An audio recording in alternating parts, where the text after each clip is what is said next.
On today's episode of the St. Louis Pain Expert Podcast, I'm talking with Dr. Nathaniel Ried, author of Chew on This, How to Get Rid of Head, Neck, and Jaw Pain for Good. And we're going to be talking about TMJ and other head, neck, and jaw conditions. Even if you don't have TMJ, I think you're really going to get a lot of value out of this episode. If you don't have it, chances are that you probably do know someone who does. So I hope you enjoy today's show. And if you do, subscribe to our podcast so you get notified of our future episodes. And now, on to the show. You're listening to the St. Louis Pain Expert Podcast with Dr. Dave Candy, St. Louis's leading expert in chronic pain relief. Dr. Candy specializes in helping women age 40 and above to overcome chronic, nagging aches and pains without medication, injections, or surgery, so they can stay active, mobile, healthy, and independent. Whether you're suffering from pain yourself or know someone who is, pain's a universal experience that affects us all, but that doesn't mean you have to suffer. Knowledge is power, and having the right information can help you or someone you love get on the road to recovery. On the St. Louis Pain Expert Podcast, Dr. Candy talks with other pain experts from around the world to give you the information you need to recover, the peace of mind of knowing that you're not alone, and the hope that lasting relief from chronic pain is possible, and it doesn't require relying on pills, injections, or surgery in order to do so. So sit back, relax, and open your ears, mind, and heart, and let the healing begin. Welcome to the St. Louis Pain Expert Podcast. I'm your host, Dr. Dave Candy. I have with me here today Dr. Nathaniel Ried, owner of Fort Worth Head, Neck, and Jaw, and also Ried Physical Therapy. And he's also the author of a book on Amazon, Chew on This, Get Rid of Head, Neck, and Jaw Pain for Good. I am extremely excited to have Nate here with me today. Welcome, Nate.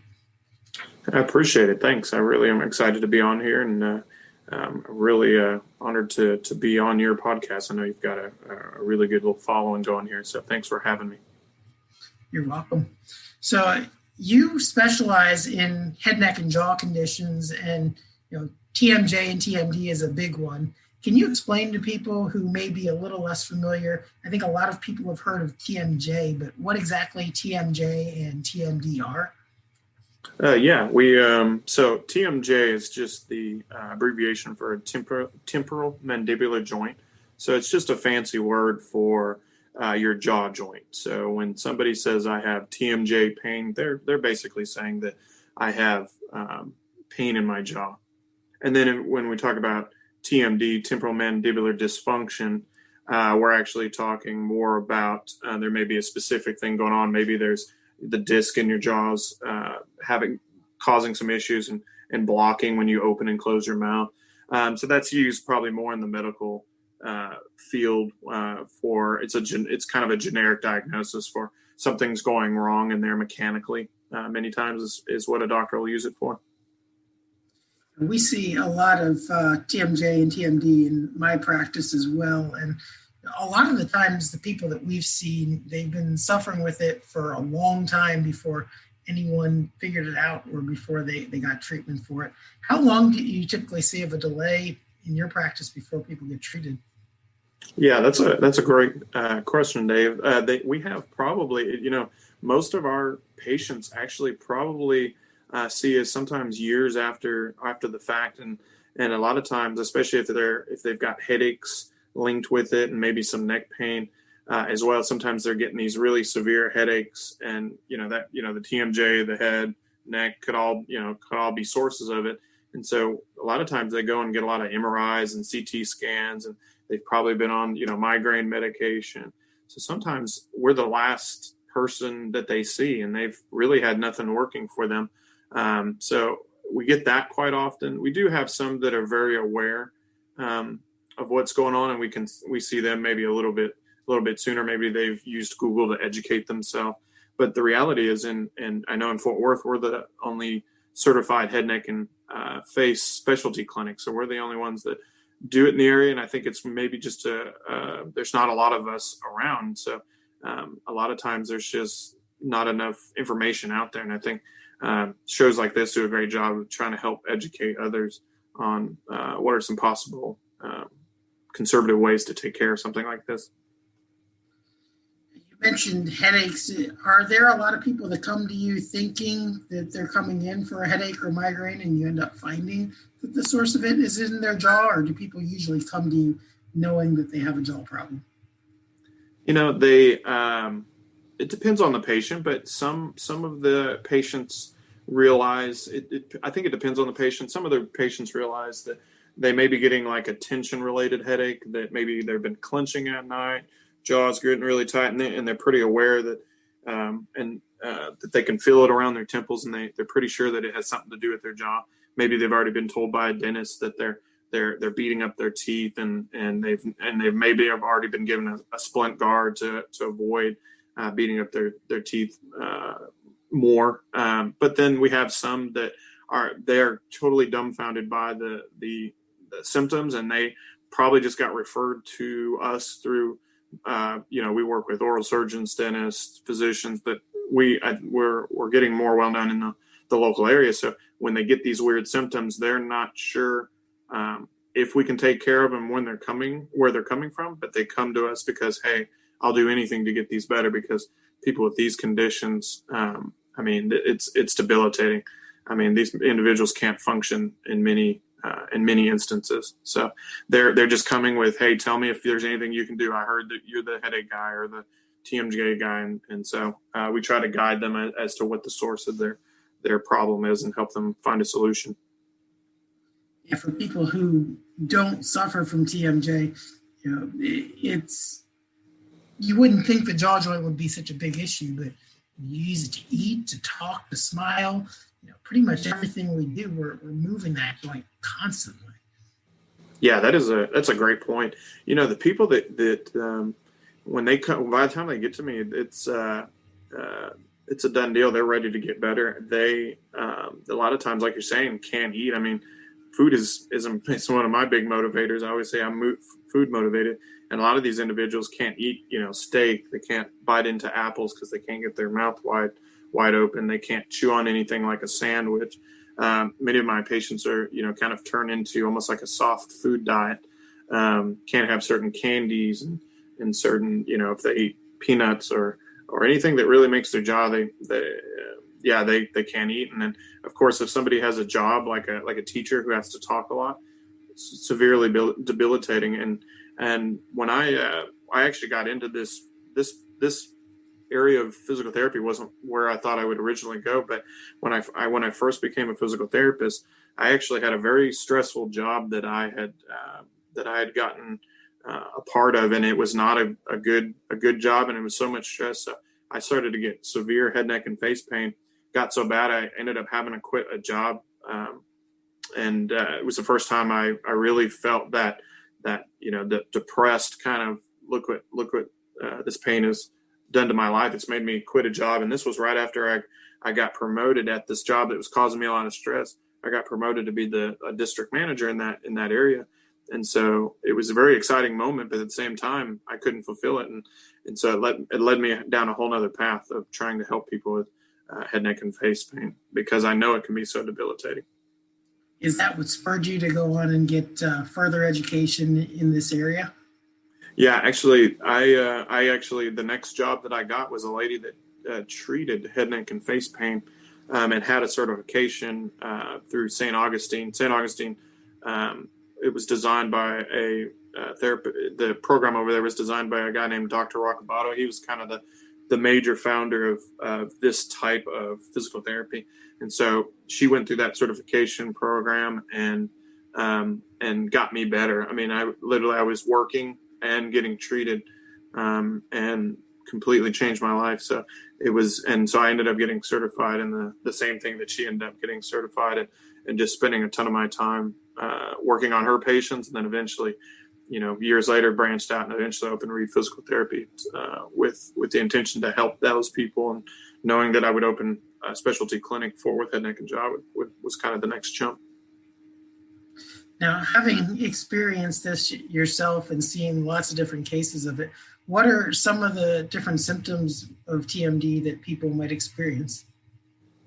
Yeah, we get. It's a wide range, and it can actually be quite scary depending on how further it's progressed. But Almost all of our patients, if they have TMJ pain, jaw pain that's limiting them, they usually have at least a combination of, neck pain, headaches. Sometimes they can get clicking in the jaw. So as they move their jaw, it makes noise. Limited opening where they feel like it's locked, so sometimes it won't be able to open as well. Sometimes we get fullness in the ear. So we get patients that get fullness in the ear, sometimes numbness and tingling in the face. We get headaches that go, from the back of the head all the way into the kind of above the eye and near the eye. So we see patients think that they might have some vision stuff going on, or they're worried that there's something going on with their eye. So they sometimes get some of those symptoms. So it's usually a combination of at least 2 or 3 of the things that I just mentioned. Very rarely is it just, I just have a little bit of jaw pain. So it's because those all play a role. The head, neck, and jaw all very much feed off each other. If you think about the jaw itself, the actual joint, the socket, is the actual head, and then the mandible or your mouth, that's the other piece that goes to it. So if you're let's say maybe having a job where you lean forward and have really poor posture, wherever your head is, your jaw is actually in the opposite position. So that means, like, if I'm like, my neck is all the way forward and I'm like maybe driving with my head all the way forward, technically your jaw is kind of jammed backwards, because the head and the jaw don't necessarily go together. The head comes forward and the jaw in relation to it can be jammed. So long story short, they play a role with each other. So it's a connected thing. Essentially, your jaw hangs from your head, and wherever that hangs relative to gravity is going to affect the position of the jaw. Yeah, exactly. That's maybe a better way of putting it. Head is there and jaw is hanging from it. They're 2 very separate pieces there. So I'll give you an example of somebody. Let's say they're sleeping on the couch and they're in a really funny, crazy position, maybe watching some TV, and their neck is one way and their jaw is kind of the other way, and they're sitting there chewing on, I'd say, a hard candy. Maybe they started watching a movie. We get quite a few people injure their jaw doing that, because things are misaligned and overstretched and compressed, and then they start to chew on something that takes a lot of effort. And so we've seen quite a few people have lockjaw or symptoms from the position their body was in at that moment. And that brings up a really good point, because nighttime pain and nocturnal grinding of the teeth is a big thing that's involved with TMJ. And one of the first line treatments with dentists is usually to put in like a night splint or a night guard. Can you speak a little bit about problems that people have when they're sleeping and what some solutions are? Yeah, absolutely. So sleeping is a big part of where your neck is sitting and where your jaw is sitting. So there could be a few different things going on. So obviously there are quite a few individuals that, they will actually clench at night. And so all night long, they might be grinding or clenching, and that's just going to cause a ton of compression into the jaw. Our jaw muscles are capable of 300 to 500 pounds of pressure. So it can really beat up on the joint and even beat up on our teeth. I actually had a gentleman wake up one morning and he had completely split the back 3 molars completely in half, and had to go, get a emergency surgery to the dentist, obviously, to get those teeth repaired. So depending on the individual, it could definitely be an issue there. So we actually work with dentists. Usually we work together, so they can get a really nice custom splint. And we use dentists that we know that specialize in TMJ. And then because you're putting something new in the mouth, our therapy works well at the same time to help that person be able to tolerate that splint. So actually we've actually connected with quite a few dentists to let them know that, you put that splint in there, but if it makes it worse because now somebody's kind of chewing on that splint, that we can help relax all the muscles and all the tissue around it and help that individual in that way.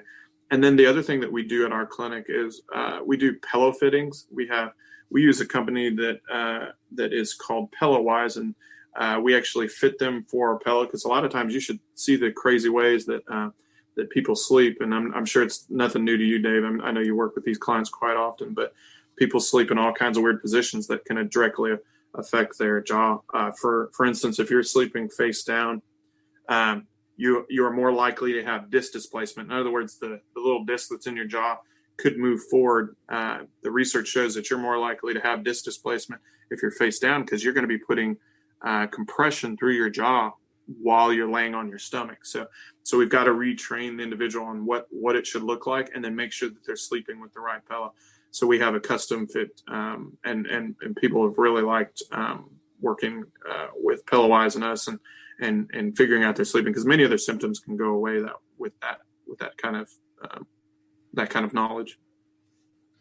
Yeah, we use some custom fit pillows too in my practice. I can't tell you how many people I've heard that have bought 15 different pillows off of Amazon or other places and just still can't find the right one. And you're sleeping for a quarter to a third of your life, depending on how many hours you get a night. What you do while you're asleep is pretty important. Yeah, I would totally agree. I think if you're not sleeping right, it won't matter kind of what I do in the therapy room. It's going to be a lost battle, because we're going to be fighting each other. I mean, that's 8 hours of, for instance, if you're on your stomach, you're compressing that jaw all night long. So we're going to be battling each other for sure. Yeah, another thing you mentioned was you're working together with dentists. I think that's an important thing, that there's professions working together with this problem, because you can split the teeth, but if you're splitting the jaw in the wrong position, things are not going to work right. And you can put the jaw in the right position, but if it's not staying there at night because of how someone's sleeping, then things also aren't going to work right. So when healthcare professionals can work together, it does work a whole lot better. Yeah, there's so many specialists. There's I think in medical in general, there's all these specialists, and sometimes I think we lack a little bit of that, a team approach. I think it depends on the facility, and the guy that in kind of, like I said, Dr. Roccabato, he actually wrote papers and articles about how dentists and physical therapists work together. He's still around. He's older. I think he's in his later years, but he now educates dentists. That's one of his big things, and he goes and trains dentists on some of those things that a physical therapist would be knowledgeable in, that's certified in this kind of stuff, or like treats a ton of TMJ as well. So I'm sure you're very familiar with a lot of this stuff as well. So they have to work together to get that better care. It's all about getting the right result for the patient. Now, a lot of doctors and dentists and PTs, like you mentioned, they aren't really accustomed to working with TMJ and TMD problems. What's your approach to dealing with this type of problem in your practice?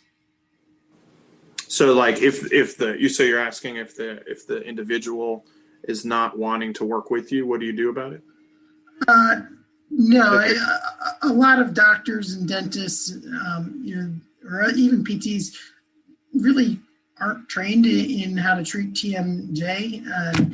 So people will go from doctor to doctor, dentist to dentist, looking for a solution. What are you able to do in your practice that makes you different? Oh, okay. I get you. What makes us different is as far as the type of physical therapy that we do, it definitely depends on what the patient comes in with, but we use kind of a different approach. We have a approach where we use more hands-on, one-on-one. So we're very big on making sure to use hands-on techniques to help get things back in place. We may utilize certain techniques, certain machines to help get rid of swelling. One of the other things that we do, we're big on educating exactly what habits that individual may be doing. So if they are biting on their teeth in a certain way, we teach them exactly to avoid those type of things. We teach people about proper chewing if they're chewing on a sandwich. So maybe they're chewing, but they're not doing it right. So in other words, they may be, let's say, for instance, chewing on the wrong side, or only avoiding the painful side all the time. So that actually may be causing them issues. We teach them how to, sit, sleep. We actually look at their we actually look at their desk space. So we may go and actually have them either take a picture of it, or sometimes we do it via Zoom. We can look at their desk space and make sure to make the accommodation so they got good posture. And then one of the things we do is disc recovery. So if somebody has a disc, there is a way where you can get the disc and the jaw back into alignment. So there's a whole process of disc recovery, and that includes hands-on technique and a series of therapeutic exercise that will help pull that disc back to where it's supposed to go on top of the condyle, or on top of the jawbone there. And I think that's probably the I could get into that. We do dry needling and use a number of different techniques, but I would say that's probably the main stuff that kind of sets us apart from your traditional, maybe physical therapist who has just randomly sees jaw pain. I think that self-care portion is so important, that training people what to do the other 23 hours of the day when they're not in your clinic seeing you is really important. Are there any other kind of general self-treatment strategies you'd give for someone who may be suffering with TMJ? There's all kinds of reasons why. If I were trying to address somebody, let's say they came in and usually it's inflamed. I'll use that as an example. If somebody is, I usually tell people that if their jaw is inflamed, a good start would be to put some ice kind of right on the jaw there. And then usually I start to have them kind of keep their jaw in a resting position. So it's kind of the very first thing that they've got to figure out how to do. So when our jaw is actually supposed to be in a certain position that very few people actually, I think, do regularly. So we should have our teeth almost aligned, not quite, but the bottom teeth should be right behind your top teeth. Your tongue should be on the roof of your mouth, like you're saying the word no. So the tip of your tongue is slightly behind your top teeth, and then your lips are relaxed and closed, and you're breathing through your mouth. So the idea is that you're actually supposed to have the tongue on the roof of your mouth. So the anterior third or the front third of your tongue should be on the roof of your mouth, because over time you need that counter pressure so your palate doesn't collapse. So long story short, you don't want over time your teeth to move around. And then also by bringing your jaw forward, if your bottom teeth don't go forward, you're probably jamming the joint backwards. So just kind of getting some ice on it and starting off with that resting position, and then looking at the way they sleep, starting to figure out how to sleep, maybe making sure they're not. I would say that if I just had to give one piece of advice, get off your stomach and try to keep your ears over your shoulders and your as if you're creating good posture while you're sleeping, whether that be on your side or your back. Those are some great tips. And you also have a book about head, neck, and jaw pain called Chew on This, Get Rid of Head, Neck, and Jaw Pain for Good, which I imagine has lots of other tips in it. Can you summarize some of the things that you talk about in that book? Yeah, absolutely. So that book is actually designed to be handed to our patients to kind of run them through the whole process, to help them know exactly what to do as they're going through it. So some of the topics is exactly how to sleep. We show them how to sit using, for instance, we use a towel roll to help them sit without having to remember to sit up. We show them hands-on techniques they can do when it's tight. We show them exercises that eventually stabilize the posture that you want. It talks a lot about the different habits and things that we do. Even gets down specifically into some of the things that you can eat that could be causing headaches. So it tries to go pretty deep into different causative factors and what you can do to eventually get yourself out of that. Because if you think about anything, you could do a little stretch, a little ice, or take some pills. But this book was more designed to get to the root cause of the pain and help people understand what are the things that they're doing that could be leading them into this. And so that way down the road, when, everything's doing well and maybe they sleep real crazy one night and if they can recognize right away that that's what was causing it, they can fix that habit and maintain their progress down the road as well. Thank you so much for sharing your information today. If someone wanted to contact you to get some more information, whether they be in the Fort Worth area or whether they want to reach out over the internet, how would someone get in touch with you to learn more? We have 2 different websites. I'll go and mention those, and then I'll give a phone number.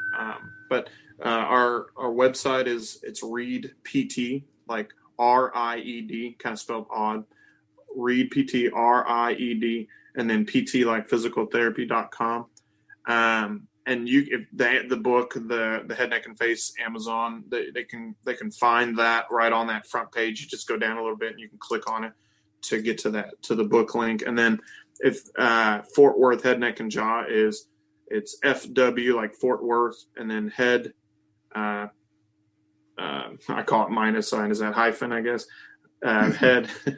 I can't ever remember what that one is. Head, neck, and another hyphen, I guess, and then jaw.com. But Ried PT is probably the easiest one to get. And then our phone number up here is 817-380-8077. We'll make sure to put all those links and phone numbers in the show notes so that people can access them if they're looking for them. Any other closing thoughts that you'd have to share with someone who may need some help for head, neck, and jaw pain? Yeah, I think that don't give up. I would say it's probably been a journey. You've probably been to many doctors in most cases, or you've been heavily debilitated. So it's starting to mess with your psychological state. And so I tell people, just don't give up. Just because you've been a couple of places doesn't mean that you haven't found the right person. Because I get that story so often, like, oh my gosh, wish I'd have started with this solution versus having to go through all these meds and stuff like that. So don't give up. Definitely seek the care that you need, because the type of stuff that you get from this pain is not a life worth living, and it's going to change who you are and psychologically start to really mess with you as a person. So I think it's definitely keep looking around, because you may find your solution very soon. And if that's us, great. If not, then hopefully you'll find that soon. Thanks again for taking the time to be here with us, and I hope you enjoy the rest of your day. Thank Dave. I really appreciate it, man. Yeah, I'm excited to have even been on the show. I really have a lot of respect for what you guys do at your clinic. So thanks for listening to the St. Louis Pain Expert Podcast. We hope you've enjoyed the show. If you live in the St. Louis area and would like Dr. Candy's help to find a solution to your pain, visit our website at stlpainexpert.com. Email Dr. Candy at dave@stlpainexpert.com or call Dr. Candy's clinical practice at 314-941-3970. If you're listening from outside the St. Louis area but would still like some help, feel free to contact us to learn more about our virtual health coaching. Regardless of where you live, please share our podcast with anyone you know who would benefit from learning more about pain and what can be done to relieve it. And don't forget to subscribe to our podcast on iTunes, Google, Spotify, or your other favorite podcast platform so you get notified when we release a new episode. Thanks again for listening, and we hope you'll enjoy us again soon.